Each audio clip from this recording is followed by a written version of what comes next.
बिस्मिल्लाहिर्रहमानिर्रहीम। अस्सलाम वालेकुम। आज हम सीरत सरवर आलम सल्लल्लाहु अलैहि वसल्लम का 5वां पार्ट करेंगे।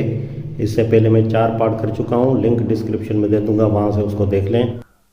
बिस्मिल्लाहिर्रहमानिर्रहीम। अस्सलाम वालेकुम। इब्तदाए उम्र से आप सल्लल्लाहु अलैहि वसल्लम की गैर मामूली शख्सियत का इजहार।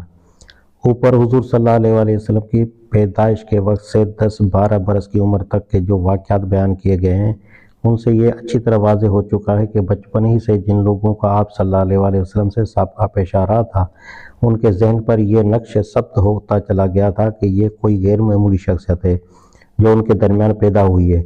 सिर्फ ये नहीं कि आप सल्लल्लाहु अलैहि वसल्लम की ज़ात से अजीब अजीब बरक़ात का ज़हूर हो रहा था, बल्कि आप सल्लल्लाहु अलैहि वसल्लम की आदात व ख़साइल आम बच्चों से बिल्कुल मुख्तलिफ थे। और आप सल्लल्लाहु अलैहि वसल्लम के बशरे से भी आप सल्लल्लाहु अलैहि वसल्लम की शख्सियत का गैर मामूलीपन नुमाया हो रहा था। बेकी और इब्न जरीर ने हज़रत अली रज़ी अल्लाह तआला अन्हु की ये रवायत नकल की है कि हुज़ूर सल्लल्लाहु अलैहि वसल्लम ने फरमाया, मेरे अंदर 2 मरतबा से ज़्यादा कभी उन कामों से दिलचस्पी पैदा नहीं हुई जो अहले जाहिलियत किया करते थे, और दोनों मरतबा अल्लाह अज़्ज़ व जल ने मुझे उनसे महफूज रखा, और उसके बाद फिर मेरे दिल में उनका ख्याल तक न आया। एक रोज़ मैंने उस लड़के से जो मेरे साथ बकरियां चराया करता था कहा, तू ज़रा मेरी बकरियों की देखभाल कर ताकि मैं मक्का में जाकर रात की उन दिलचस्पियों में हिस्सा लूँ जिनमें दूसरे लड़के हिस्सा लेते हैं। वो राज़ी हो गया। चुनांचे मैं शहर की तरफ चला और मैंने पहले ही घर में गाने बजाने की आवाज़ सुनी। मैंने पूछा, ये क्या हो रहा है? लोगों ने कहा कि फ़लाँ और फ़लाँ की शादी है। मैं बैठ गया और यकायक मुझे नींद आ गई, यहाँ तक कि दिन निकल आया और सूरज की गर्मी से मेरी आंख खुली। मैं वापस गया तो मेरे साथी ने हाल पूछा। मैंने उसे माजरा सुना दिया।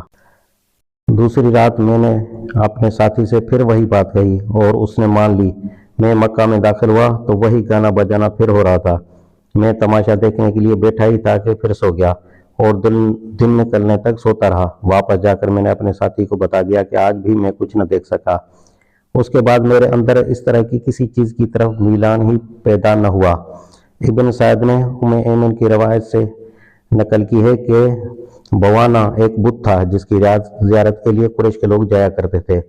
वहाँ नजरें और न्याज़ें चढ़ाते थे। पूरे एक दिन उसके स्थान में एतकाफ किया जाता था और फिर कुर्बानी करके सर मुंडवाए जाते थे। अबू तालिब भी उन तरीके के मुताबिक अपने ख़ानदान के साथ वहाँ जाया करते थे। रसूलुल्लाह सल्लल्लाहु अलैहि वसल्लम जो उस वक्त एक नौखेज़ लड़के थे, आप सल्लल्लाहु अलैहि वसल्लम से भी कहा जाता था कि आप सल्लल्लाहु अलैहि वसल्लम सबके साथ चलें, मगर हर साल यही झगड़ा होता था कि आप सल्लल्लाहु अलैहि वसल्लम साथ जाने से इनकार कर देते, और इस पर आप सल्लल्लाहु अलैहि वसल्लम के चचा और फूफियाँ सख्त नाराज़ होती थीं।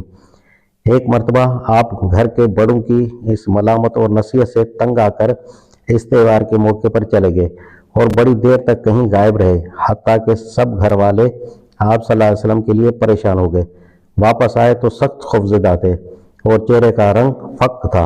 फूफियाँ आप सल्लल्लाहु अलैहि वसल्लम को देखकर बोली और पूछा, बच्चे तुझे क्या हो गया? आप सल्लल्लाहु अलैहि वसल्लम ने फरमाया, मुझे डर है कि मुझे कुछ हो न जाए।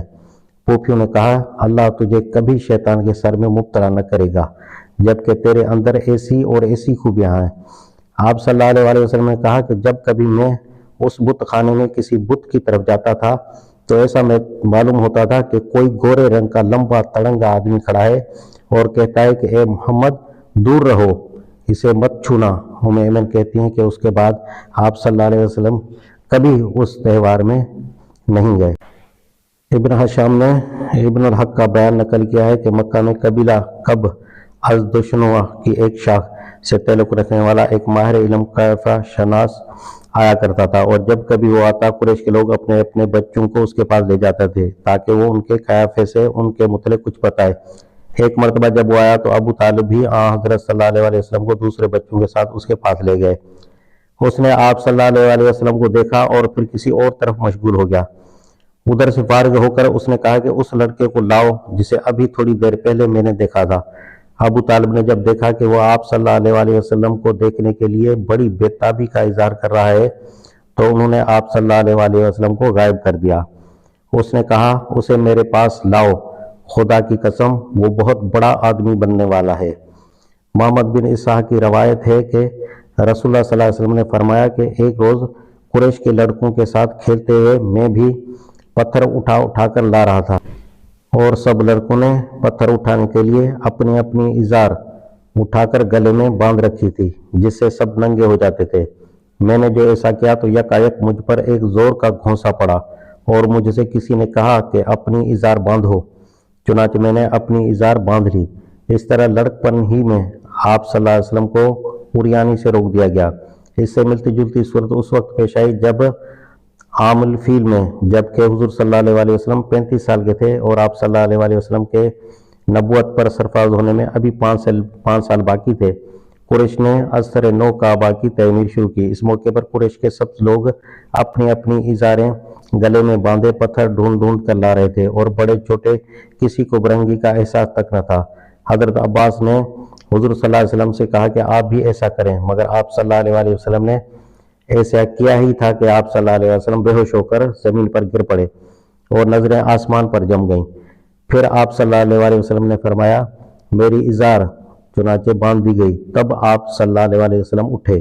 یہ واقعہ حضرت جابر بن عبداللہ سے صحیحین میں نقل ہوا ہے۔ عبدالرزاق طبرانی اور حاکم نے ابو الطفیل سے روایت نقل کی ہے کہ غیب سے آواز آئی، اے محمد صلی اللہ علیہ وسلم، اپنا ستر چھپاؤ، مگر کسی روایت سے یہ ثابت نہیں ہوتا کہ حضور اس وقت بالکل برہنہ ہو گئے تھے۔